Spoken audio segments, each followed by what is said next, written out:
Amigo lector. En tus manos tienes un audiolibro cuyo relato sobrepasó el límite de todos los conocimientos que los humanos poseen hasta ahora sobre la vida y el universo. Sus revelaciones, sumamente extrañas y a las cuales nuestra mente aún no está acostumbrada, harán sentirte tan sorprendido como se habría sentido el sabio Sócrates si hubiéramos aterrizado con un helicóptero en su huerta para regalarle un televisor, una radio, un teletipo, o mostrarle el funcionamiento de una computadora. No trato de persuadirte para que tomes por cierto lo que escuche en el relato de este audiolibro, porque eso sería intervenir en tu derecho de opinar libremente, o tal vez aparecería yo, en tu opinión, mucho más loco que Galileo, a juicio de los inquisidores, cuando afirmaba que la Tierra se mueve alrededor del Sol. No soy científico. Ninguna clase de ciencia me preocupo.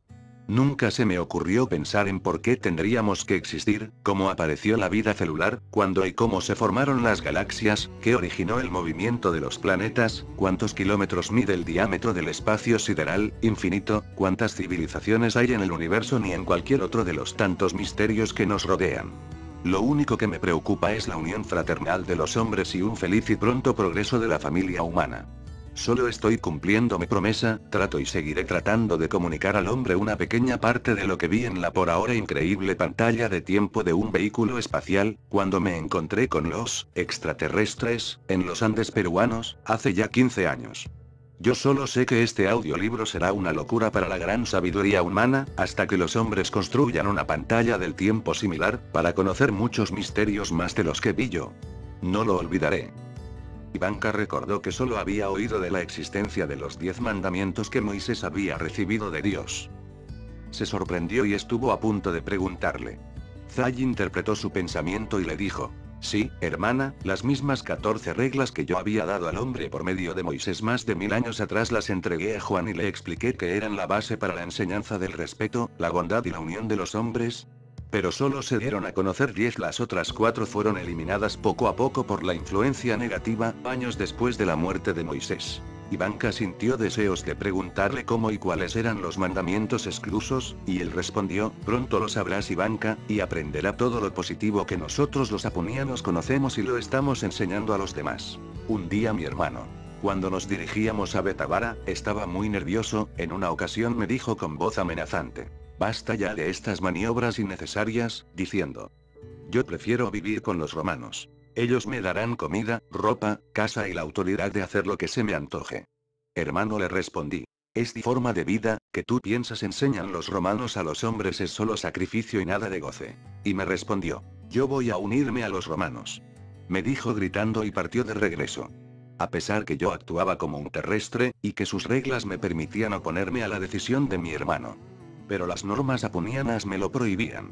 Entonces le dije: ve, hermano Felipe. Anda, pero piensa que no todo lo que da goce al organismo es positivo. Cuando la mente del individuo cede a los deseos, instintos y goces, pues este deja de ser positivo. Se vuelve negativo y estorba la vida de plantas y animales. Ya estoy harto de tus lecciones y brujerías. Respondió: a mí no me convencerás de que mis sacrificios harán la felicidad de otros que no se mueven de sus asientos. Me voy, y no intentes detenerme, te advierto. Y le respondí: que seas feliz, hermano. Y él partió. Debió caminar medio día. Yo le seguía, mentalmente. Luego, mientras él descansaba entre las rocas, le mordió una serpiente, y mi hermano murió pocos minutos después. Yo veía lo que estaba ocurriendo, y comuniqué eso a Juan, que era jefe del grupo, y acordamos regresar para enterrarlo. A la mañana siguiente llegamos al lugar, mi hermano yacía sin vida y a su lado se encontraba la venenosa serpiente. Agarré al animal, lo neutralicé con iones positivos, y lo espanté para que huyera. ¿Por qué haces esto?, protestó Juan enérgicamente e intentó matar a la víbora. Déjala que se vaya. Le dije, y recuerda bien lo que te voy a decir. No atentes contra la vida de ningún ser, porque todos desean seguir viviendo. No lo olvides, maestro Juan. Es la regla número 14 escrita en el pergamino que te entregué hace unos días. Recuérdalo. Me acerqué a mi hermano, lo desintegré, lo hice aparecer sano, como había estado antes de separarse de mí. Él se levantó, se arrodilló ante mis pies y dijo llorando: gracias, hermano. Te reconozco como maestro y seré fiel a tu enseñanza. Le respondí: yo no te pido eso, hermano, dije. Si no te has convencido sincera y voluntariamente que eso es lo que deseas, preferible es que te vayas. Sigue tu camino hasta que te convenzas autocinésicamente que la bondad es el poder del paraíso. Respondió: me he convencido, maestro, perdóname, replicó él. Hice que se levantara y partimos. Cuando regresamos a Betavara encontramos mucha gente que había venido a escuchar las prédicas de Juan Bautista. Allí me reuní con 3 amigos míos, los hermanos Andrés y Simón, y uno que sabía cantar las oraciones, llamado Natanael Bartolomeo. Partimos de allí hacia Galilea, porque mis padres, al ver que yo y Felipe habíamos decidido predicar, se habían ido para vivir en Nazaret con mi tía Magdalena, porque la violencia ya había amainado. En la ciudad de Canaá, me reuní con mi madre. Dio la casualidad que en aquel mismo día, un joven al que había conocido cuando vivía en Nazaret, antes de las matanzas, que el rey Herodes había ordenado para los opositores que se oponían a los romanos. Mi amigo, quien estaba celebrando su fiesta nupcial. Cuando tuvo noticia de que yo había llegado a Canaá, invitó a mis padres, y yo y mis acompañantes fuimos a la fiesta. Sabiendo de mi presencia, se reunió mucha gente, invitados, y no invitados. Mi amigo vivía pobremente, y no tenía recursos suficientes para dar de beber y comer a tal cantidad de personas. Yo supliqué a unos jóvenes que servían, que llenasen con agua todos los cántaros que había. Mi madre me miró y sorprendida me dijo: ¿para qué quieres tanta agua, hijo? Para convertirla en vino, madre. ¿No ves que la gente no tiene nada que beber? Los jóvenes pusieron los cántaros con agua sobre la mesa y yo les dije: llenad vuestros vasos y bebed este vino que es producto de la fuerza positiva que atraje del espacio. Nadie comprendió lo que dije. Algunos empezaron a reírse. Simón y Felipe se levantaron y empezaron a llenar el vino en los vasos y servir a los presentes. La multitud se sorprendió grandemente y muchos se ofrecieron para seguirme. Enseguida hice una cantidad de panes, y pedí a Bartolomé que los repartiera.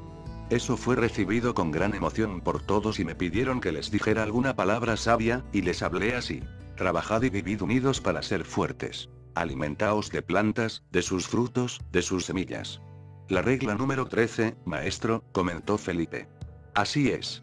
Recuérdala siempre, respondí. 2 días después nos trasladamos a la ciudad de Cafarnaún, ubicada a la orilla noreste del mar de Galilea, por donde transitaba mucha gente.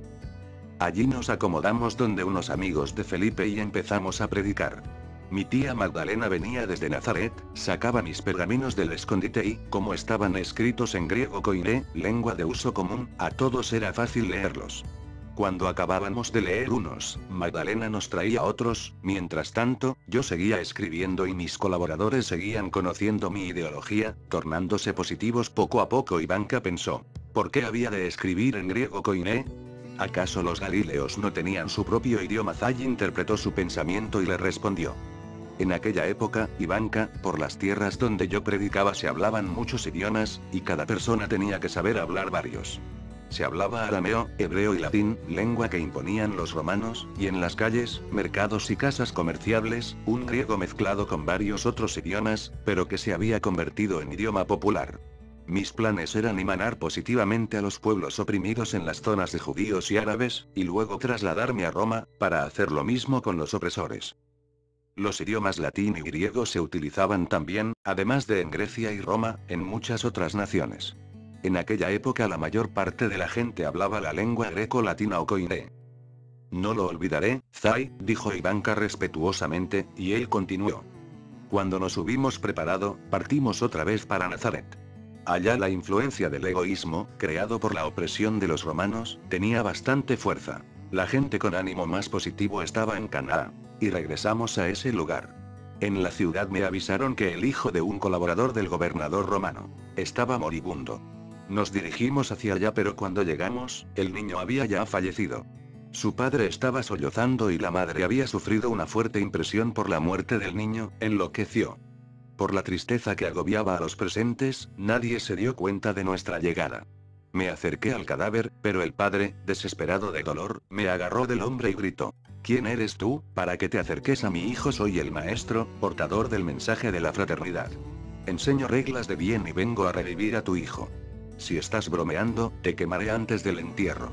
Deja que me acerque y verás. Dejó que me acercara. Desintegré al pequeño y lo integré sano, parado frente a su padre. Este agarró al pequeño con desesperación, lo abrazó y llorando, ya de alegría, me preguntó: maestro, ¿con qué puedo pagarle lo que acaba de hacer?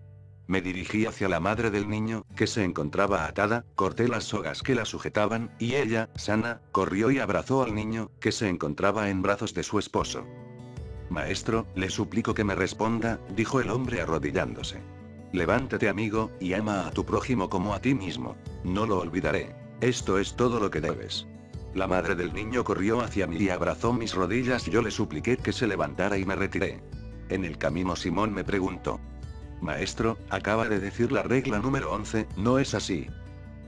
Sí, hermano, así es, le respondí, sintiéndome alegre al ver que mis colaboradores se volvían cada día más positivos. De regreso a Cafarnaún, a la orilla sur del mar de Galilea, en un lugar muy apartado, encontramos abandonado a un hombre enfermo de lepra. Su nariz la había consumido la enfermedad, no tenía labios, y su rostro se estaba cayendo en pedazos. Intenté acercarme al enfermo, pero mis colaboradores me detuvieron por temor al contagio. Les rogué que me dejaran ayudarlo y ellos al fin accedieron. El enfermo no podía hablar, e intentaba huir. Lo desintegré enseguida y lo integré de nuevo. La multitud que nos seguía se asombró. El hombre se arrodilló y empezó a preguntar qué habría de hacer por mí para pagarme la curación. Le supliqué que se levantara, y cuando lo hizo, le dije: sacrifícate por los demás, porque está en la acción superior. El hombre se perdió entre la multitud. Simón se me acercó y con voz baja habló. Maestro, lo que dijiste fue la regla 12. Así es, Simón. Y también curaste al enfermo desintegrándolo. Sí, así fue. Pero, ¿cómo te diste cuenta de ello? Hubo un instante brevísimo en que el enfermo desapareció. No había nada en el suelo. Esa habilidad positiva que descubrí en la mente de Simón me agradó. Me di cuenta que él había adelantado lo suficiente para poder notar el momento de la desintegración, acción imposible de captar por el ojo del ser humano terrestre. Así es, Simón, le dije. En el futuro practicaremos para que tú también puedas hacer lo mismo. Gracias, maestro, respondió, y yo vi en él a un terrícola con la mente educada para ejercer poderes positivos.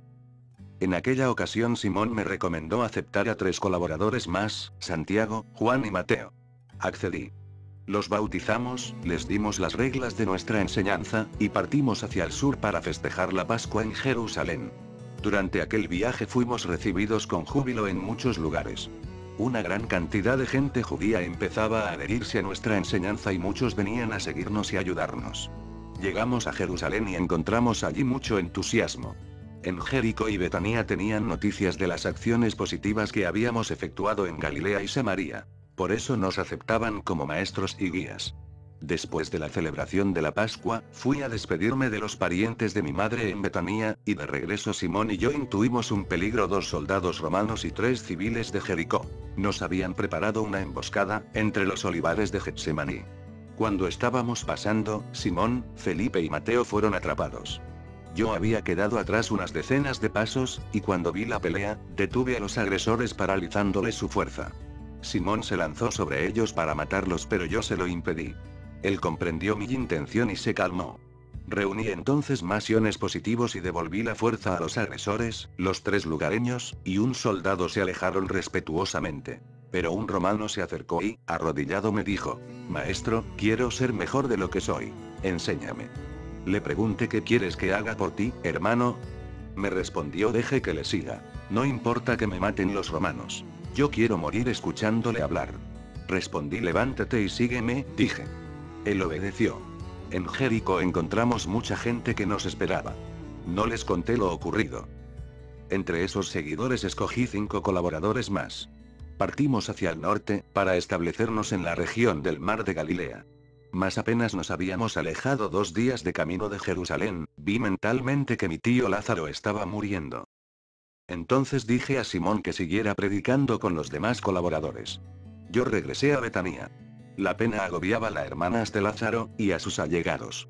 Me acerqué a mi tío, que había muerto ya medio día antes, y por medio de la desintegración lo sané y lo traje de nuevo a la vida. Le dije: Lázaro, levántate. Él se levantó. Y todos se pusieron contentos e incrédulos lo tocaban para confirmar lo que veían. Luego me despedí de ellos. Regresé donde mis compañeros. Cuando llegamos a las orillas del mar de Galilea, la gente nos recibía homenajeándonos con festejos. En la ciudad de Cafarnaún, se había reunido grandes multitudes que querían oírme hablar día tras día. Allí se congregaban hombres y mujeres de todas partes y llegó un momento en que empezaron a sufrir el hambre. Me propuse ayudarles. Reuní iones positivos y les convertí en pan y vino. Todos comieron y bebieron. Nos establecimos en aquel lugar. La mayor parte de mi vida terrestre en la vida de Jesús la pasé en Galilea. En la ciudad de Cafarnaún. Allí escribí muchos pergaminos, mis colaboradores aprendían cada día más y cuando estaban aptos para enseñar cada uno por sí solo, acordamos dispersarnos por el mundo de Esriel. Tomás, Santiago el menor, y Simón el cananeo serían teletransportados por mí, mediante la desintegración, a los países de la parte este de la tierra. Judas, el hermano de Santiago, Felipe y Santiago el mayor, a los países de la parte central. A los países de la parte sur, a Juan y Mateo. Al norte, teletransportaría a Andrés y Judas Iscariote. Al oeste, a Bartolomé. Simón y yo nos estableceríamos en la ciudad de Roma, con el propósito de emanar con iones positivos a los gobernantes romanos que amenazaban destruir la población terrestre. Pensábamos, pues, formar allí el primer núcleo positivo de pensadores terrestres, para iniciar una comunicación permanente entre el planeta Tierra, y otros mundos positivos del espacio, y hacer surgir adelantos positivos para nuestros hermanos terrestres. Ivanka pensó por qué Zay habría preferido la ciudad de Roma para en ella establecer la estación de comunicación entre el planeta terrestre y el universo, teniendo tantas otras ciudades en la Tierra. Zay interpretó sus pensamientos y le respondió. Dos razones positivas hubo para que nos estableciéramos en la ciudad de Roma. La primera fue que allí se encontraba un grupo de hombres de ideas negativas, egoístas y peligrosas para la vida terrestre, al cual había que positivizar. Y la segunda, que la ciudad de Roma había sido fundada por dos apunianos, miles de años después del hundimiento de Atlanta. ¿Por qué apunianos? Sí, Ivanka. La ciudad de Roma fue fundada por dos apunianos después que se hundió Atlanta. Entonces la leyenda de que la ciudad de Roma fue fundada por dos hermanos huérfanos, amamantados por una loba, ¿no es cierto? Los terrícolas, Ivanka, memorizan los sucesos, pero a causa de diversas fuerzas negativas que reciben, del cosmos, la realidad de los acontecimientos, en su descripción, sufre cambios en el transcurso de los años. Cuando ocurrió el hundimiento de Atlanta, la Tierra recién había terminado de poblarse, después de la última catástrofe, o diluvio. Como Atlanta había desarrollado una civilización de adelantos superiores, su hundimiento ocasionó una paralización del progreso humano, cuyos efectos se sienten hasta ahora. Los terrícolas sentían miedo del agua, los mares los aterrorizaban y fundaban las ciudades lo más lejos posible de las riberas. Miles de años después, los apunianos llegaron para ayudarlos a fundar ciudades por las orillas y otros lugares cercanos a los mares y océanos. Así sucedió con la fundación de la ciudad de Roma. Los apunianos se construyeron una casa. Luego atrajeron de distintas maneras a los hombres terrestres para que se establecieran en aquel lugar, favoreciéndolos con casas, que les construían de un día para otro, y eliminando los vientos que en aquellas épocas azotaban continuamente, por desequilibrios de las corrientes atmosféricas. Pero como ninguno de los terrestres sabían de dónde habían venido aquellos hombres misteriosos, inventaban diversas historias acerca de sus orígenes y procedencia. ¿Quiere decir, Zay, que hay varias ciudades en la Tierra fundadas por esos mismos apunianos? Sí, Ivanka, ellos mismos fundaron las ciudades de Atlanta, Atenas, el Cairo antiguo y otros, con nombres apunianos, que luego fueron cambiados por los terrícolas, con el tiempo. ¿Cómo se llamaban esas ciudades antes, Zay? A El Cairo los apunianos le dieron el nombre de Quidez. A Atenas el de Et, y a Roma el de Rain. Después también recibieron otros nombres que los terrícolas les daban por motivos diferentes. Así, pues, hermana, Roma era un lugar conveniente para establecernos.